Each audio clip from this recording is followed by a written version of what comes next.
Game, why you playing with me? You could double back, lose track, try and hang with me. It must be in my veins. Something you can't tame, cause I break the chains. Can't control me. I got the power. I got the keys. Cause I break the chains. They try to hold me. I'ma push back. Just wait till you're free.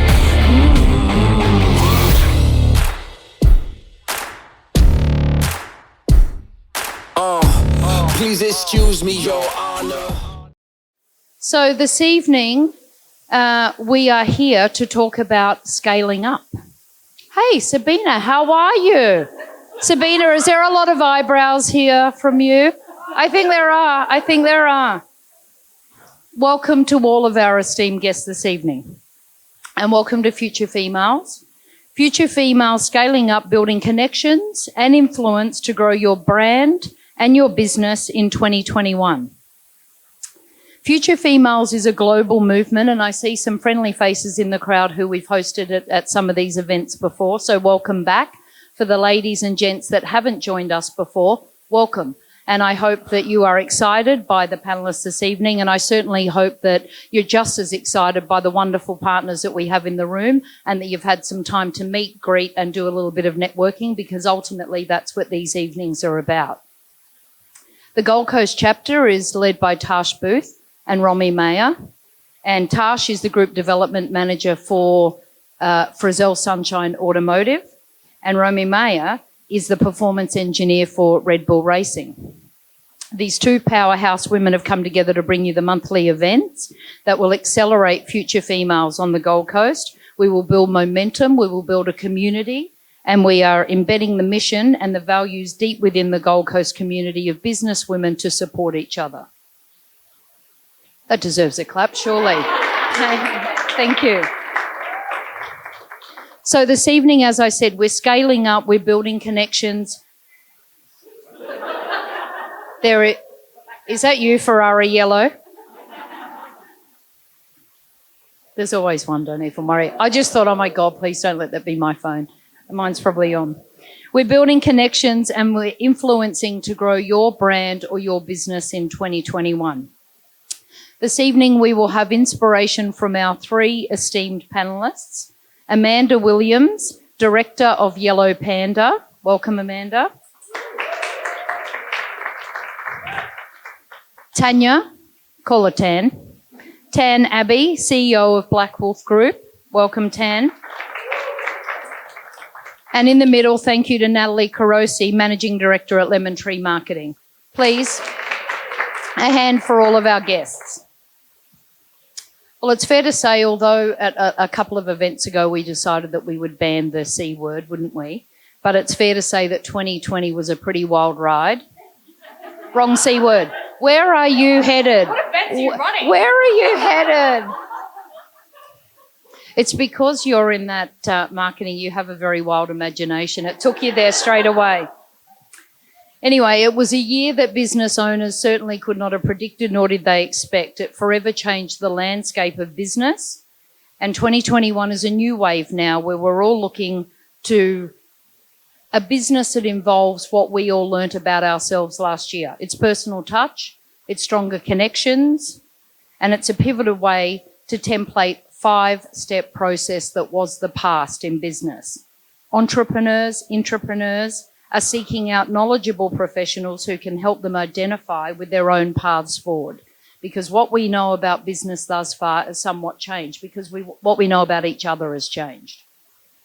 The best business strategy is not to rob and pillage and duplicate a biz model, but rather a custom approach that considers vision, values, and impact. We are here this evening with these three lovely ladies to help you achieve and learn about just that.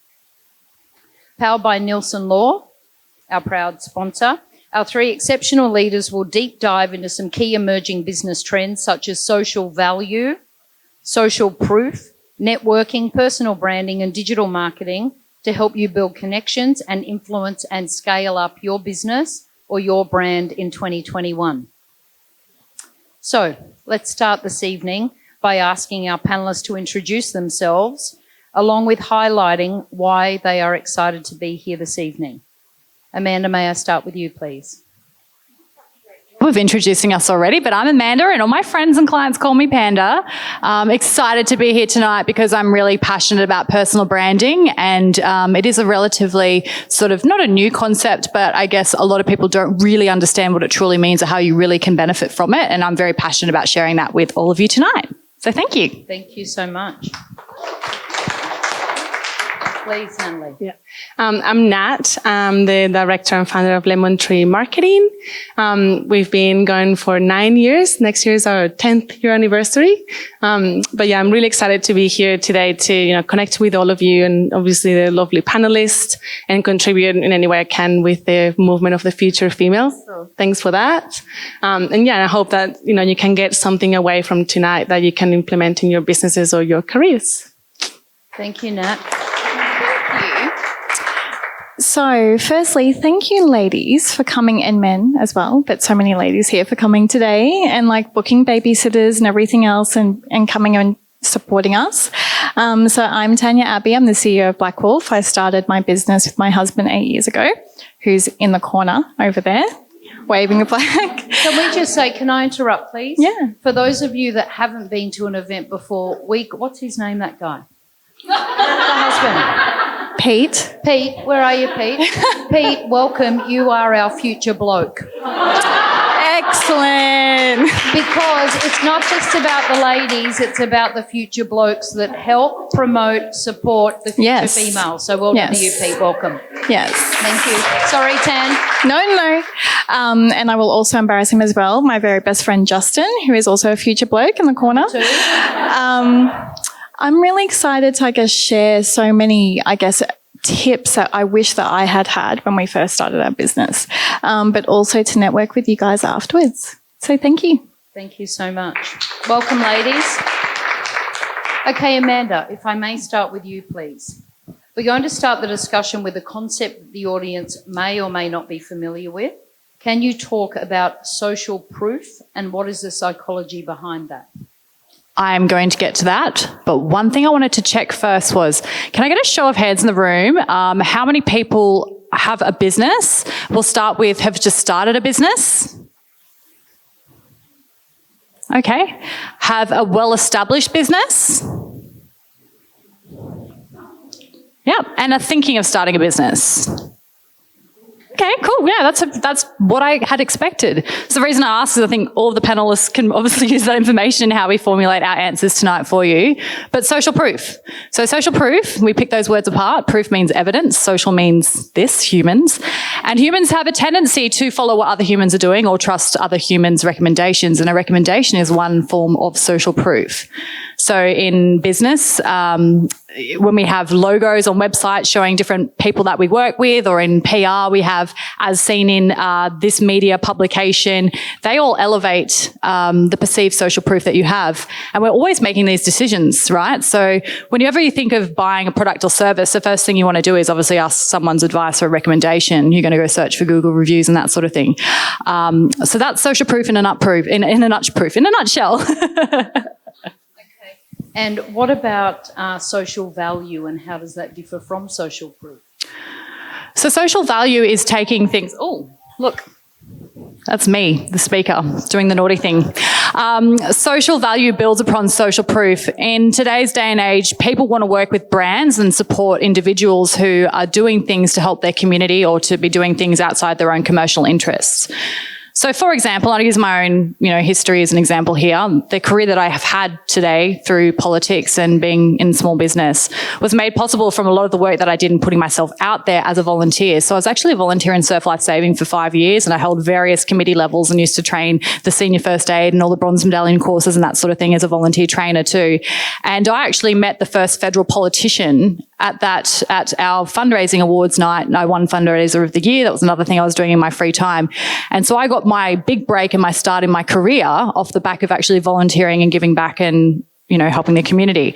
I've continued to do those things. I'm a partner with Young Care. I do a lot of sponsorships with them.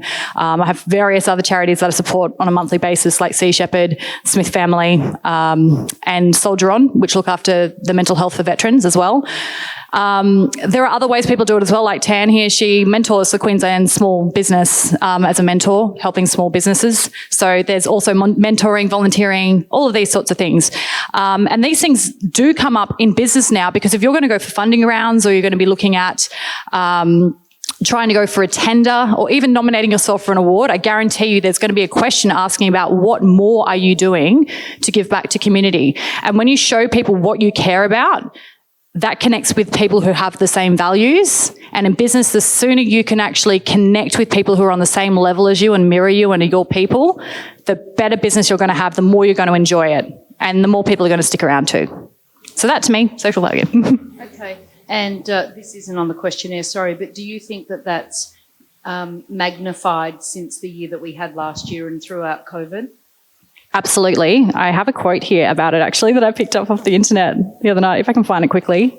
So, the most successful businesses in the future will be those who can differentiate themselves from competitors by demonstrating social value in everything that they do. And that is a direct result of a report that came out of Communication, 101 since COVID.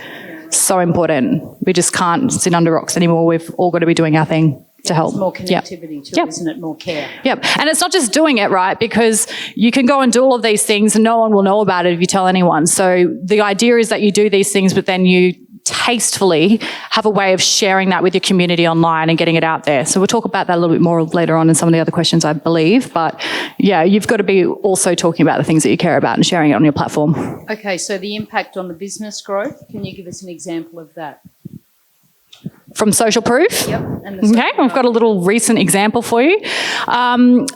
It would be the most recent Instagram post that I put up talking about the power of PR. I'm standing in front of my car, which I purchased last year at the height of my business success to date. And I'm talking about in the post about the power of PR and how we're playing the long game, and that truly the conversations generated around PR are going to outlast any other short-term metric that's currently on offer. And so I posted this post. Look, behind that post is a big story of many, many years of working in my field of over 10 years. I actually had someone reach out to me and book a session with me, and they signed up for an extensive amount of money to work with me within the first hour of meeting me after that post. So when we're talking about that translating into the business world, absolutely. It doesn't always happen. It's like waiting for something to go viral. There's no real formula. But if you're consistently putting content out there, and you're putting content out there that is real and authentic, then it absolutely can have an impact on the bottom line. Yep. Okay, thank you. If you can pass over to Tan now, please. Yeah. I should have sat in the middle. Sorry. Tan, consumers are losing brand trust. They're searching for authenticity, as we just discussed with Amanda. But what's coming up short, and why do you believe authenticity is so crucial and important to business? I think, and look, for some that do follow me on Insta and LinkedIn, Amanda is my PR manager. So when she was talking before, I was like, I went through the journey of the last 12 months in my mind where she was like, Tan, you do good things. You should really put it out on social. And I was like, oh, it's a bit awkward. I don't want people to know me that much. But she's like, people do want to know you because it's relatable. I think, I've been doing recruitment for about 12 years, and you have a moral code. And I think you simply have to be authentic. We throw this word around so much, and it's, it's this buzzword at the moment, and it's kind of like the word love, and, people throw it around. You have to be and do what you say you're going to do, because eventually you'll get tripped up anyway. Moral codes aside, you simply have to be authentic in the work that you do. And I think it's important because when you do go and see people, you have this persona online. Like, I've got 2 young boys, like where, we dance and sing in the car and all that kind of stuff. And that's something that would happen if you came to my house, and we would be doing that, So I think now more than ever, people are drawn to that sincerity, and you have to be like that in business, and you have to be authentic, I think, consistently as well. So it's important, and people feel that if you're not sincere. I think deep down, if someone's being insincere with you. So yeah, it should be consistent online, and when someone, shakes your hand or has a coffee with you. I can relate to what you ladies are saying, albeit we're from very different fields. And I don't actually know the demographic of what business everyone in the room is in. I would assume that a lot of people in PR or marketing are quite drawn to this panel tonight, hence the ticket purchase. But I can also assume that there's a diversity in what we all do here. But I think the one thing that rings true is absolutely authenticity. And this is what we talk about. Sammy, my sales manager at Audi Gold Coast, if you're looking for an Audi there, is nodding away. But it's all about what we train with the staff when we get the trainees. It's people are buying the car. People are buying your product. People may or may not want to put themselves out there, but it's all relatable because we all buy off people that we like, and we all buy or deal with people that we trust. So authenticity is absolutely number one. And I think that COVID last year only really drove that home, that it's not the dollar anymore. I mean, people are spending more, people are shopping more, retail has gone through the roof.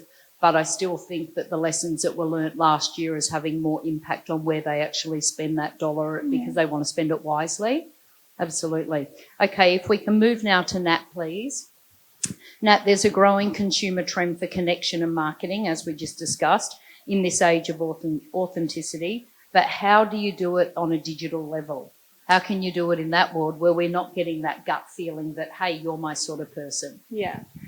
So I think it goes to what Tanya was saying in terms of, people, BS receptors are higher than, stronger than ever.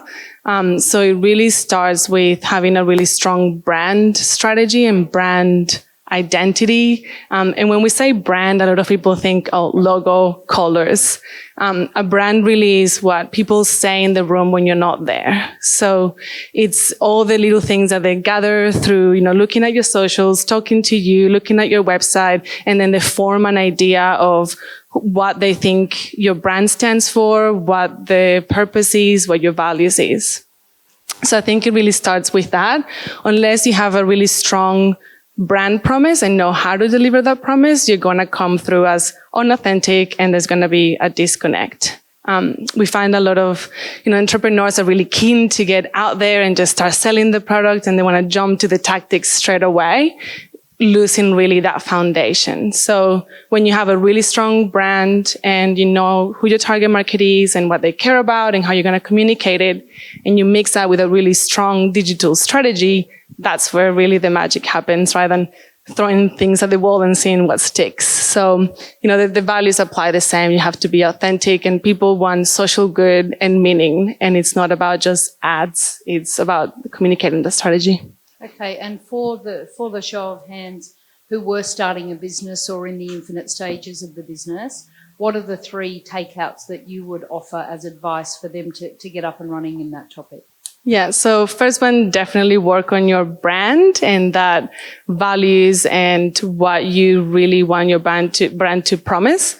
And a lot of the time when we talk about promise or social good, people go, well, my brand is not about saving the world. We're not Patagonia, or, how do you connect the two? And it doesn't have to always be that. So, it could be, say, Sumo Salad wants to make sure that Australians are healthy and happy. So you can still have things that are not about saving the world or, reducing plastic, and still find a purpose that drives every decision. So a lot of the time you start with a business why, like why do you do what you do? And then that kind of relates to, your purpose. And it's not about making money. That's a product, like good Simon Sinek, if anyone's not in the room. So it really starts with that. That'll be the first one. The second one will be do business and work with people that align with your values. So, whether it's staff, your customers, your vendors, your suppliers, because if there is a gap of that value chain, then, it's going to be a disconnect and it's going to come through as unauthentic. And the third one, I'll say, when you're looking at the digital marketing, a lot of the time, like I said before, we focus on conversion rate and attribution and, personalization and data and analytics. And we forget everything that comes before that, which is brand building. So, if we go back to stats, like Amanda was saying, I think the B2B Marketing Institute said that, businesses that invest in their brand are 7 times more effective at driving revenue than those that focus on that pointy end at the end of purchase now, buy now. And there was a study by Deloitte also done that it's amazing how only 1 in 5 marketers have brand building as one of their key objectives. So only 17%, and it's so important because that connection is built with the brand, not with the 10% discount that you get at the end. So, yeah. Okay, thank you.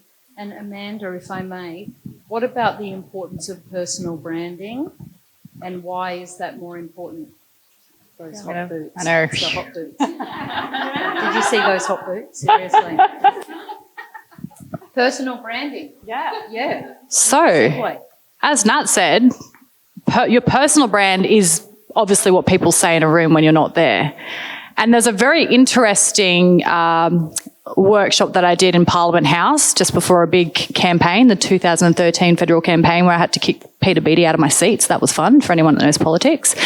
And we were asked to look at a picture of a bloke and write down whether he went to university, what car he drive, what suburb he might live in, yada, yada, yada. And everyone's writing down, I'm so smart, I'm going to pick this up with my mental telepathy, I'm going to nail it. And everyone went around the room saying what they thought it was. It was hilarious. It was great. And then we all thought, has anyone got it right? You know, has anyone is psychic in the room? I don't know. But the whole purpose of that was to say, this is what people do when they don't know who you are, what you stand for, and what your story is. They just make it up.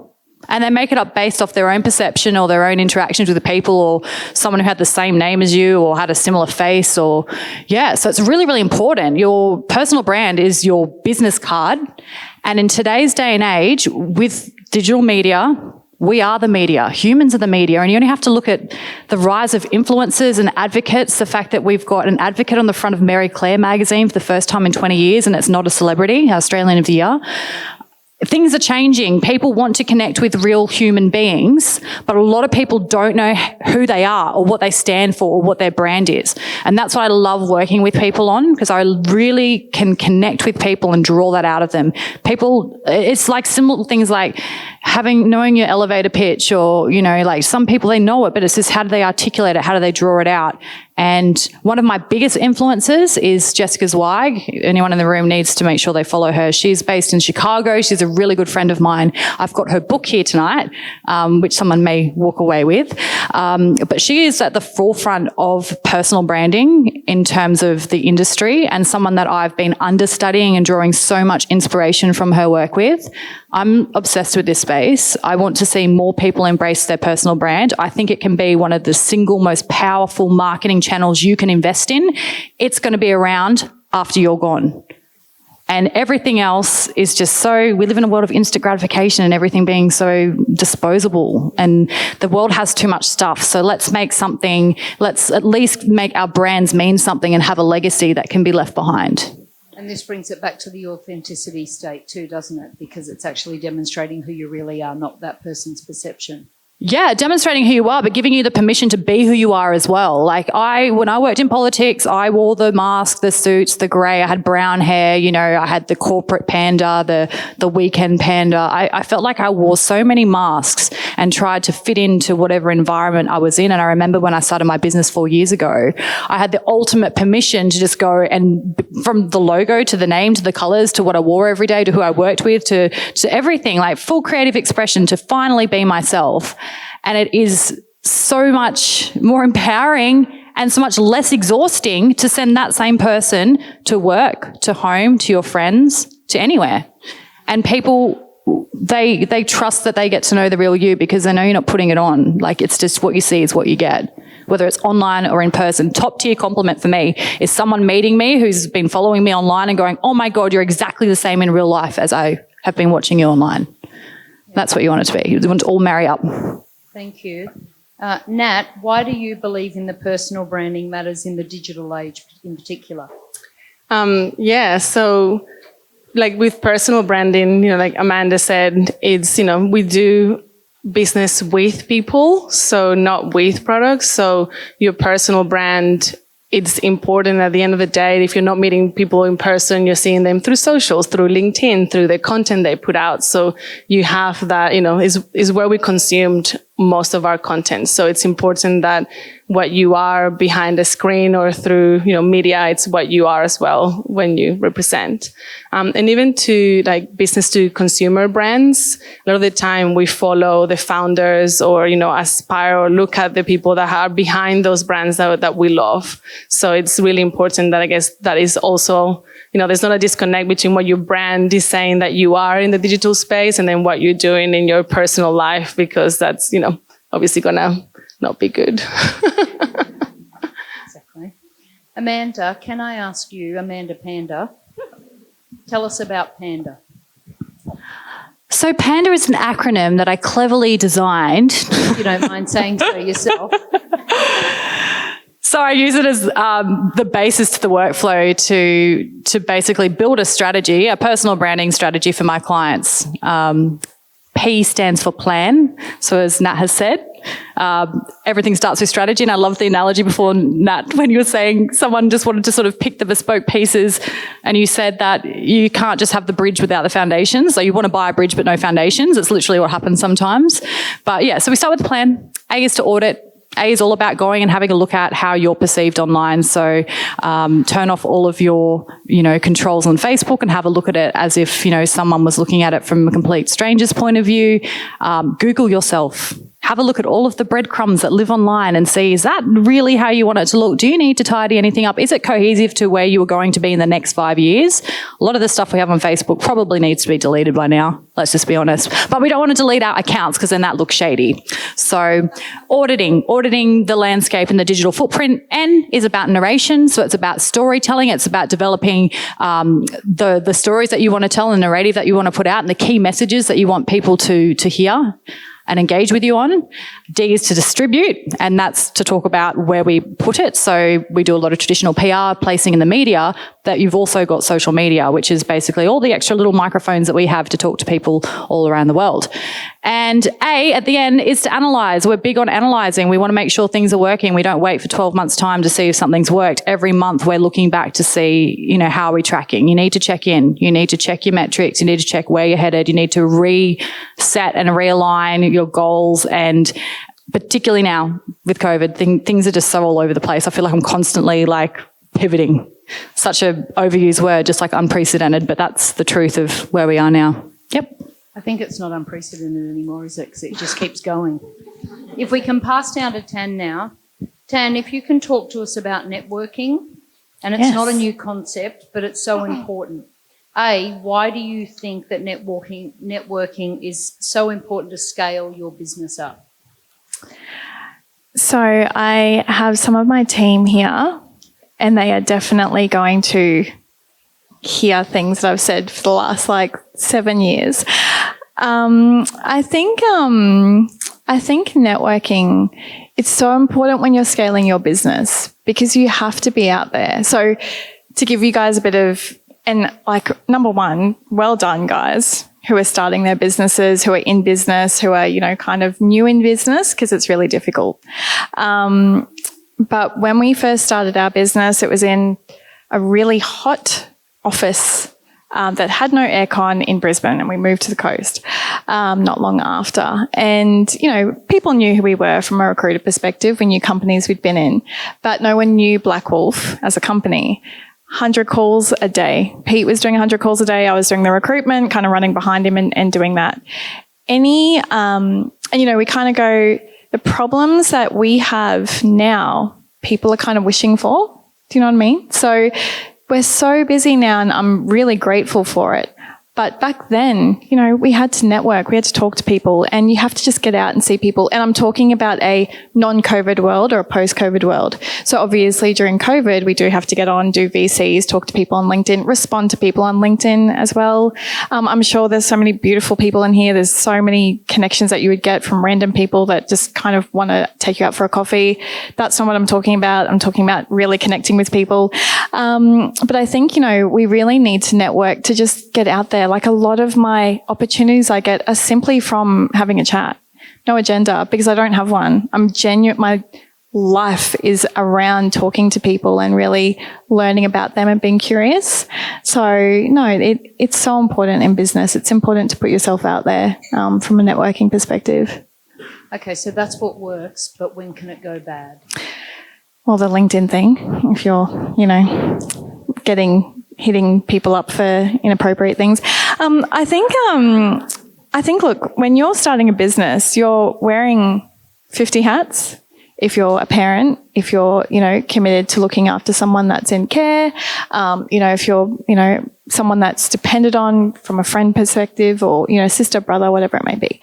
So I think it's being appropriate when you're going to networking events. So taking the time to actually go to the ones that are relevant, and genuinely investing that time. So trying to get to everyone in the room, or having a goal in your mind to just talk to 5 people and just have a chat with them, do your elevator pitch. When Panda was going through her PANDA thing, I was like, oh my God, I did that last year, but it was really great, honestly. And you learn those things, like how do you sell yourself? But it can go wrong if you overcommit, if you go to networking events that aren't really relevant. And I think, we have to be mindful as business owners. If you're out going to boozy lunches and, your staff are kind of in the office and you're out constantly, that sets a theme and it sets a tone as well. You should, not be doing that if it's not relevant. But also if you do go out on a lunch or something, bring your staff as well. So I think it's probably just being really present and being targeted in networking. But when you do it, bring the people along that have helped you in that journey. People are your foundation as well. Definitely get them involved. Which really aligns with Amanda's panel, the strategizing and planning. I've been trained well. Haven't you? Haven't you? Okay, so what about the tips for us to avoid? Well, I probably referenced a few anyway, but I think it's just maybe, and the way that we really networked, the way that we built our business was by introducing clients to clients. So we would go and meet people, introduce people to people that we've met. Hopefully they get busy, we get busy as a result. I think a very basic tip is remember the person's name that you're introducing and what they do to the person that you're introducing them to, because you don't want to get embarrassed as well. And there's a very easy way to smooth that over, but when you're in business and you're going through that process, you might not know how to do that. And you will learn, essentially. But I think too, if, COVID permitting, don't kind of sit at home, don't kind of procrastinate as well if you're going to network. And networking is not just this is awesome, but networking is also just talking to someone on LinkedIn, saying, hi, do you want to grab a coffee? Let's grab a coffee, and actually do that. Don't cancel, don't be late. Being on time is late. Being early is on time. So a few tips there. But I think, from tips and that kind of perspective, I think just bring business cards if you do. Amanda got me an awesome tappy thing at the moment where you can kind of scan your thing. Remember the people that you're speaking with. Just probably what I mentioned before, just making sure you're going to appropriate ones that will actually benefit you. Okay, thank you. Nat, how does networking and marketing go hand in hand? So I think, like Tanya said, the know your pitch, I guess, when you're going in, and that kind of ties into, I've been repeating myself about brand strategy, but I can't stress enough how important it is. And you build your pitch when you meet someone around that. And, going with acronyms like PANDA, there's one by, Ryan Tuckwood, who does the Swish training, the sales training, and his, it's pitch. So if you remember the P, the letters, I guess, it's promoting clarity on who you are, identifying who you help, tell them the problem that you solve, clarify why you do it, which then links into the values and your why, and then hook them with your best bit. So I really like that one. And you don't have to memorize it like a monologue. It's more so that you're very clear when someone tells you what you do. You don't just go marketing. So that's one, I guess, that it ties in from that part of the brand. But then with the digital, likewise, there's things that you can tap in, or, we get so many clients that go, I don't need any more business cards. I don't use them anymore. It's you still have them, and then you go through your cards the next day and add people in LinkedIn and, go and look at their website. So having a really tight digital presence after, a networking event is really good, and follow up, meet people, follow people on LinkedIn. And, if you found someone that you're really connected with, email them and not just hi, we met, take it back to making sure that you were listening and bring back the things that you actually talked about that day, which makes, shows that you were there, not just kind of pretending to be there. Yep. Thank you. I think this also relates to being relevant to that person, isn't it? It's casting the net with your networking. There's got to be some authentic connection, but you've also got to understand or take notice of what that person's business is, not necessarily to bolster your own, but to have an authentic connection, you need to understand where they're at and work out what value you can add to them. Okay, how do you grow a non-existent network? Tana, might go to you for this one, please. From scratch. Did you do that? You and your young man? We did. You and your future bloke? Lucky your future bloke, not just now bloke, isn't it? Imagine that. He's a now and a future. It's all future, don't we? Non-existent. I think, and it sounds very, I think you just have to do it. We're in a room of people. How exciting that we haven't really met. Or I think, I've met a few of you guys. But I think, just being excited about meeting people, being curious, but essentially just doing it, like take the opportunity to grow that network. We have awesome events on the Gold Coast. We're sitting in one at the moment. Eventbrite, they roll them out all the time. Go to one.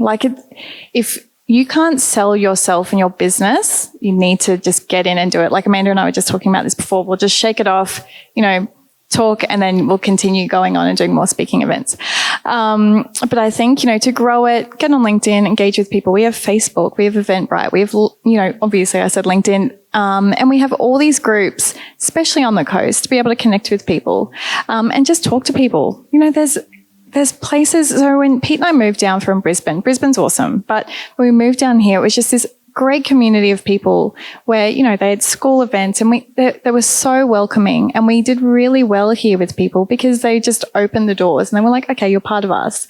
I think just keeping your eyes out, and you guys are in business. Women are so great at finding information, can I say? So I'm sure we wouldn't have that problem here, but I think go to the event, bring a girlfriend, bring me. I make my living on just talking to people. You guys can connect with me. I'm always open to doing that.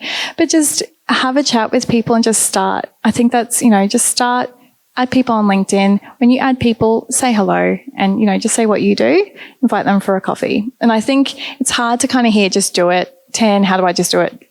Just start the conversation. We are in a room of amazing women who are all chatting before to the point where we were 15 minutes behind. I think we'll be fine with the networking. That's because that guy can't decide between I know. red or blue. It's a first world problem. We would have decided, by the way, I say? We decided. I Two think choices. He's chosen red, by the way. I think he has chosen red. Okay, so if I can just, yes, please. If I can ask you, Nat, what advice would you leave the audience with to help them scale up their business? Yeah. So I don't know if I've mentioned this before, but work on your brand. Just really, get the foundations right. And, have more of a purpose-led brand than a profit-led brand, because that is really what is engaging with, post-COVID or anything. People want meaning. We're humans. We're driven by finding meaning. So if you really want to scale up, it's not about the tactics. It's not about the gimmicks. It's about, what's your purpose and how you're going to deliver that. Okay, so it's like the strategy, build it and they will come, essentially. Yeah, and be authentic. Yeah. Okay. Tam, can you give us your opinion on that, please? And I do say, so Amanda referenced it before, so I'm a mentor for Queensland State Government. So basically it's SMEs that get together and they need advice, free advice through the government, and you guys should do it. And it's not a plug for them. I'm just saying it's a really good avenue. So I would say sign up for that. And in those mentor sessions, and I read this book many years ago, I read it every year. It's called The E-Myth, so entrepreneurial myth.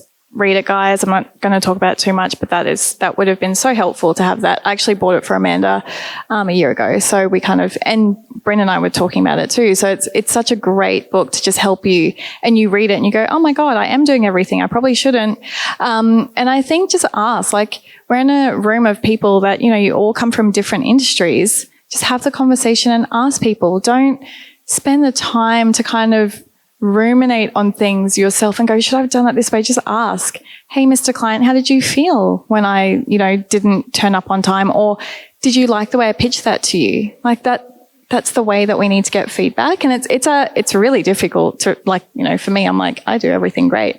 But yeah, I think definitely, and, reach out to just random business owners. Like, again, you guys can reach out to me, like, what would I have done differently? And I think, obviously build your brand and network, but ask for help. I would definitely say that. And we are so lucky to get so much help in this country, genuinely, with business and everything else. So I think reach out and have a conversation is probably my advice. Thank you all.